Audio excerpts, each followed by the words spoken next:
Hello everyone, जैसा कि हमने पिछले एपिसोड में देखा, सावी का भाई जिसका नाम ओगावारी ईसा होता है वो सावी को ढूंढते ढूंढते यशोदा के घर में आ गया था। अब आगे तो इस वाले एपिसोड के स्टार्टिंग में सावी का भाई उसको अब घर चलने के लिए बोलता है, मगर सावी उसे घर जाने के लिए मना कर देती है। फिर ओगावारी सावी के ऊपर गुस्सा करते हुए बोलता है कि तुम्हें हमेशा बुरे आदमी के साथ रह के क्या मिलता है। फिर सावी उसे बोलती है कि यशोदा अच्छा आदमी है। ओगावारी बताता है कि हर एक आदमी लड़की के आगे अच्छा बनने का दिखावा करते हैं। फिर सावी गुस्से से बोलती है कि अपने जीजा जी से माफी मांगो।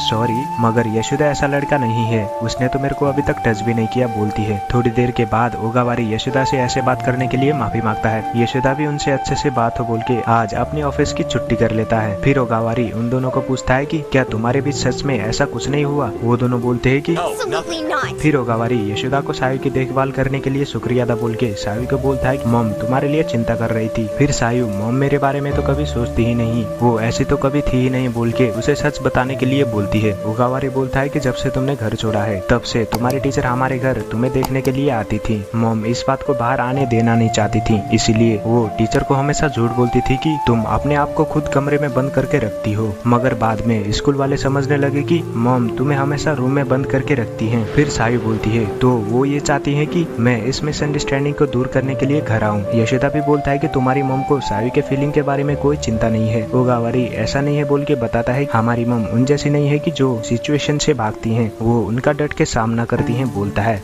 फिर यशोदा इसके बारे में सावी को सोचने का थोड़ा टाइम देने के लिए बोलता है। ओगावारी भी बोलता है कि मैं सावी से प्राइवेट में बात करना चाहता हूँ और मैं वादा करना चाहता हूँ कि इसे मैं घर चलने के लिए फोर्स नहीं करूंगा। थोड़ी देर के बाद हम उन दोनों को कार के अंदर देखते हैं। ओगावारी सावी से बोलता है कि देखने से ऐसा लग रहा है कि वो लड़का वाकई में तुम्हारी फिक्र करता है। जब से तुमने घर छोड़ा है मैं तुम्हारे लिए हमेशा फिक्र करता था, मगर अब से मैं फ्री महसूस कर रहा हूँ। ये सुनकर सावी को भी यशोदा के बारे में अच्छा लगता है। फिर वो उसे बोलता है कि जब से तुमने घर छोड़ा है मॉम हमेशा इमोशनल रहने लगी। वो हमेशा मुझसे पूछती रहती थी कि क्या मैंने तुम्हें देखा या नहीं, इसलिए मैं तुम्हें ये सजेस्ट करता हूँ कि तुम्हें अब घर आ जाना चाहिए और इसमें मैं तुम्हारी पूरी मदद करने वाला हूँ, बोलता है। सायु इमोशनल होकर बोलती है कि मैं घर से इसलिए भागी क्योंकि घर में मैं हमेशा डिप्रेस फील करती थी, मगर भागने से भी कुछ ना बदला। मैं जहाँ भी गई मैं हमेशा अकेली रहती थी, मगर जब मैं यशोदा से मिली उसने मेरे को साफ साफ बोला कि मैं कितनी पागल हूँ, इसीलिए मैंने सोच लिया है कि मुझे जैसा बंदा चाहिए वो मेरे को मिल चुका है और मैं तब तक घर नहीं जाऊंगी जब तक कि मुझे मेरा आंसर नहीं मिल जाता। फिर ओगावारी तुम थोड़ी बदल गई हो बोल के बोलता है कि मैं तुम्हें अपने आंसर ढूंढने के लिए 1 हफ्ते का टाइम दे रहा हूँ, तब तक मैं तुम्हारे बारे में मॉम को कुछ नहीं बताऊंगा, उसके बाद तुम्हें मेरे साथ घर चलना पड़ेगा, बोलता है। थोड़ी देर के बाद हम असामी को देखते हैं जहाँ सायु ने उसे कुछ अर्जेंट बातें करनी है बोल के अपने घर पे बुलाया था। सायु उनको अपनी कार में हुई बातें बताती है, तभी असामी बोलती है कि तो फिर तुम्हारे पास 1 हफ्ते का टाइम है, मैं तुम्हें बहुत मिस करूंगी, बोलती है। यशोदा भी बोलता है कि तुम्हारे भाई सच में तुम्हारी केयर करता है बोल के उसे बोलता है कि अब तुम्हें 1 हफ्ते के अंदर डिसाइड करना होगा कि तुम्हें क्या सही लगता है। सायु बोलती है कि इसलिए मैं चाहती हूँ कि तुम लोग मेरी स्टोरी जानो। फिर वो अपनी स्टोरी बताने लगती है। जब मैं हाई स्कूल में पढ़ने लगी तो मेरे को किसी चीज का शौक नहीं था, मैं कभी पढ़ाई और दोस्त बनाने के बारे में उतनी फिक्र नहीं करती थी, मुझे अकेली रहने में ही ज्यादा खुशी मिलती थी। मगर जब मैं यूकी से मिली उसने मेरे साथ आके बातें की और हम दोनों यहाँ पे दोस्त बन गए। यूकी और मैं क्लास में हमेशा अकेले रह के बातें किया करते थे, मगर वो लोग समझ रही थी कि 2 लूजर लड़की दोस्त बनने की कोशिश कर रही है। मैं खुश थी कि यूकी मेरे साथ टाइम स्पेंड करती थी, उसी की वजह से मैं हमेशा खुश रहती थी, मगर एक लड़की की ग्रुप ने यूकी को बुली करना शुरू कर दिया, बोल के अब कहानी सायु के पास्ट के अंदर आ जाता है जहाँ उसकी दोस्त यूकी बुली होने की वजह से रो रही थी। तभी सायु इसके पीछे का वजह पूछती है। यूकी बताती है कि तुमने एक बास्केटबॉल क्लब वाले लड़के को रिजेक्ट कर दिया था ना, जिसने तुम्हें प्यार के लिए कन्फेस किया था, शायद उसी वजह से हो सकता है कि उन लड़की में कोई उसको पसंद करती हो, इसीलिए ये हो सकता है, बोलती है। सायु बोलती है कि तो फिर उन लोगों ने तो मुझसे आकर बात करना चाहिए ना, बोलती है। फिर यूकी बोलती है कि तुम किसी दूसरे से बुलेट होना डिजर्व नहीं करती क्योंकि तुम खूबसूरत हो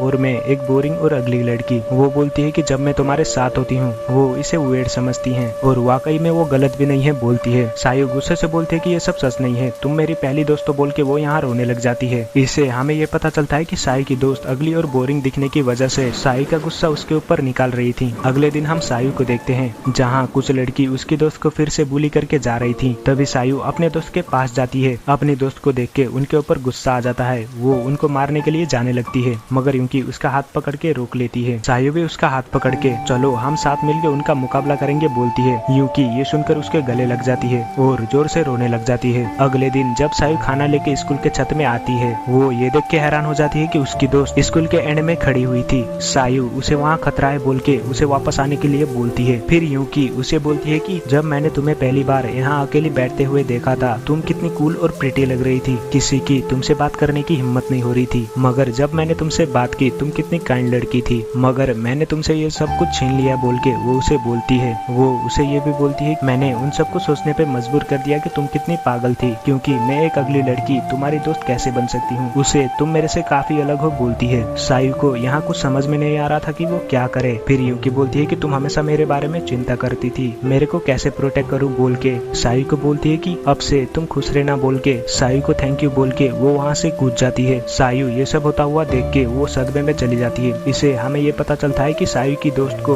उन लड़की ने इतना बुली किया था कि यूकी को ये करने में मजबूर कर दिया। हम थोड़े दिन के बाद देखते हैं जहाँ सायु के घर के बाहर मीडिया आ रखी थी, जहाँ उसकी मॉम बता रही थी कि इन सब के पीछे हमारे फैमिली का कोई हाथ नहीं है बोल के मीडिया को बोल रही थी। सायु को कुछ एहसास ही नहीं होता क्योंकि वो ऑलरेडी डिप्रेशन में चली गई थी। वो अपनी मॉम के पास जाती है। उसकी मॉम उसके ऊपर गुस्सा करते हुए बोलती है कि ये सब तुम्हारी गलती है, तुम हमेशा कुछ न कुछ तो प्रॉब्लम खड़ी करती रहती हो। सायु उनसे माफी मांगती है। फिर उसकी मॉम बोलती है कि या तो कहीं तुमने उसको मारा तो नहीं। ये सुनकर सायु को अपनी मॉम पे गुस्सा आ जाता है। सायु उनके पास जाके बोलती है कि मेरी दोस्त इसीलिए मरी क्योंकि उसको मेरी वजह से बुली करते थे, आप मेरे को कभी समझेंगे नहीं बोल के रोते हुए बोलती है कि अगर मेरे यहाँ रुकने से आप नफरत करती है तो मैं यहाँ से चली जाती हूँ बोल के वो वहाँ से जाने लगती है। तभी उसका भाई उसे शांत करते हुए बोलता है कि क्या हुआ। सायु बोलती है कि मॉम ये समझ रही है कि मैंने अपनी दोस्त को मारा। उसका भाई भी बोलता है कि मैं तुम्हें समझता हूँ, इस वक्त तुम्हें थोड़ी देर के लिए मॉम से दूर रहना चाहिए बोल के उसे कुछ पैसे देके तुम होटल में रहना, जब तुम्हें कुछ खतरा महसूस हो तो मुझे कांटेक्ट करना बोल